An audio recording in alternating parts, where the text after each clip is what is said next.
And then, of course, you got the first revelation of the Quran. Oh, man.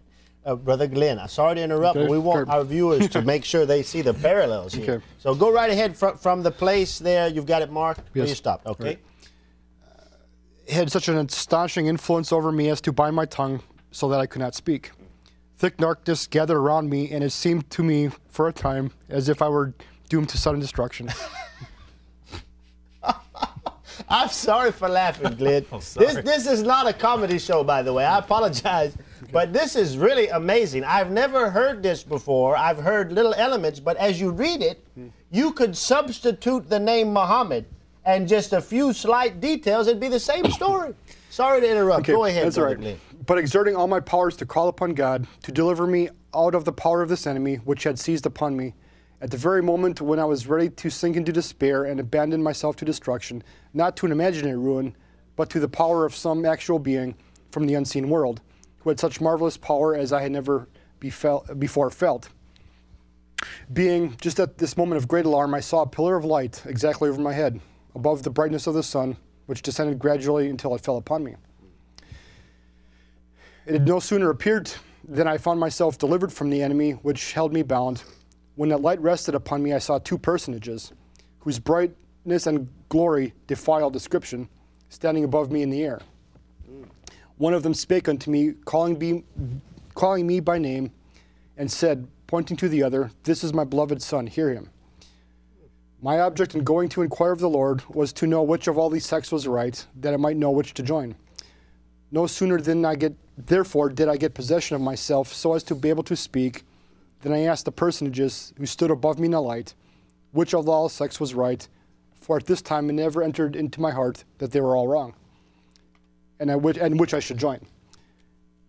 I was answered, I must join none of them, for they were all wrong, and the personage who addressed me said that all their creeds were an abomination in his sight, that those professors were all corrupt, they draw near to me with their lips, but their hearts are far from me.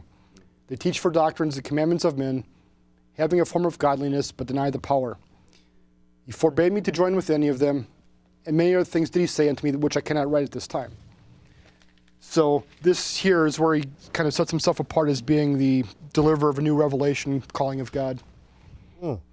Okay, so we've got 4 minutes left before the break, before we take any callers. So what we see is not the end of the story is a bit different, but the first part of the story is almost identical to Muhammad's story. Now, tell me, Brother Glenn, what did tell us just a little bit, just briefly. We don't need any reference, just real briefly. How did Joseph Smith? Now he received another revelation in addition to the Bible, right? Many. So now, did he say that the Bible is from God? Essentially, It has been corrupted over the ages by men, so therefore he needed to restore the church. That sounds familiar, Brother David. That the Bible is truly from God, but it's been corrupted, and we need another book to correct it. And that's essentially what he said. Yes. And what was this other book? How did he get it? Well, there were several, but the first one was the Book of Mormon, in which 3 days after this occurred, the angel Moroni appeared to him to tell him where to find the manuscripts that were written on golden plates located in Hill Cumorah in Palmyra, New York, from which he translated, which is, he claimed, he translated, which is now the Book of Mormon.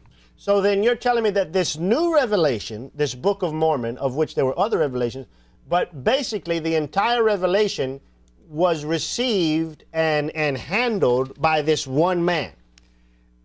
I mean, there wasn't others that were saying, oh, yeah, I heard the same thing and let me add to it. It was all through Joseph Smith. Yes, others claim to have seen the golden plates, but he's the one who translated them, yes. So in other words, just like Muhammad, he was the only voice which every word from the Quran came through his mouth. Of course, our Bible teaches us, out of the mouth of 2 or 3 witnesses, let every word be established. By that category, by that rule, we have to reject Muhammad. We would have to reject Joseph Smith as well, right? Well, they claim that the Bible is one witness. The Book of Mormon is another witness. I see. So therefore, 2 or 3 witnesses. Okay. That proves their case. All right, all right. Well, we got a couple more minutes. I want to ask you a couple more questions before the break, and then you might have some chance to teach some more on this. But what about miracles? Now, everyone expects a prophet to do miracles, and you realize that Muhammad had a problem there, and when people would ask him to do miracles, what would he say, David, essentially? Sorry, people rejected miracles in the past, so God hasn't given me any miracles. I'm just a warner, and my only miracle is the Quran. Very good. Now, what did Joseph Smith basically say or do? Deliver the Book of Mormon, translated by the gift and power of God, and other. He gave later revelations, which are now compiled in what's called the Doctrines and Covenants. So according to Joseph Smith, his only miracle per se would be this miraculous book that he received. Yeah.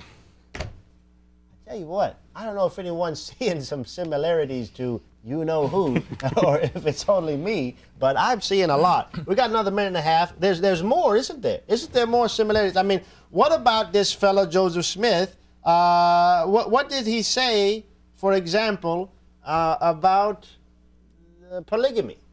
I mean, there are some similarities in teachings, isn't there? Yeah, in the early stages of the Mormon Church, they practiced this. He had, in Doctrines and Covenants, section 132, he claims it's something necessary for people to gain the highest level of heaven. Yeah. So the current church does not practice it, but... Yeah, how many wives did he have, about? I'm not entirely sure, at least 30. At least 30. Man, he beat Muhammad. Yeah. He beat Muhammad. I don't know. See, I don't know, though, if you toss in the slave girls. Well, that's true. Yeah. Muhammad had, he had a lot of black slave girls. A lot of them were other men's wives, too. Oh, yeah. So, but that's what you told me. Muhammad had sex, and he encouraged he told his Muslim followers it's okay to have sex with your captives, even if they're married to other men.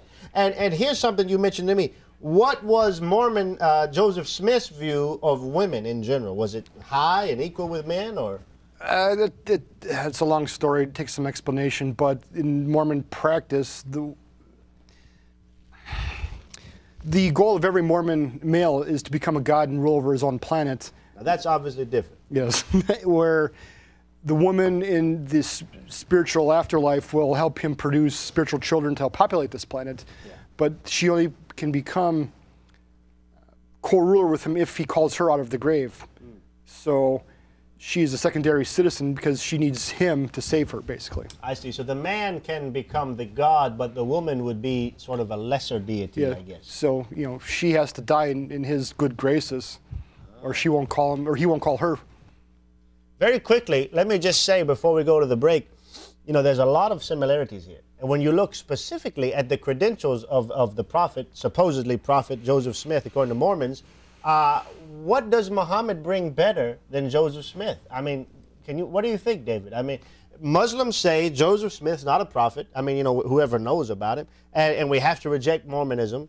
And the best they can do is say, well, he came after Muhammad. But as far as his life, his practice, his prophetic credentials, how is Muhammad's any better than Joseph Smith? Can you see really anything? No, not at all. What about you, Muslims? I mean, why don't you follow Joseph Smith? Isn't that just another book? If there were 124,000 prophets, or however many you get, whichever hadith you follow, and Muhammad was 124,000, what's wrong with having 124,001? What about Joseph Smith? I don't understand. Why don't we go to Utah? I mean, anyways, I see a problem here, Muslims. I wonder about you. Christians, Muslims, whoever you are, give us a call and try to give us some clarity. If we reject Joseph Smith, why do we not reject Jesus? Joseph Smith and Muhammad did no miracles. Jesus did all kinds of miracles. Joseph Smith and Muhammad were both killed. Muhammad was poisoned by a Jewish woman. Joseph Smith was murdered. He was shot, wasn't he?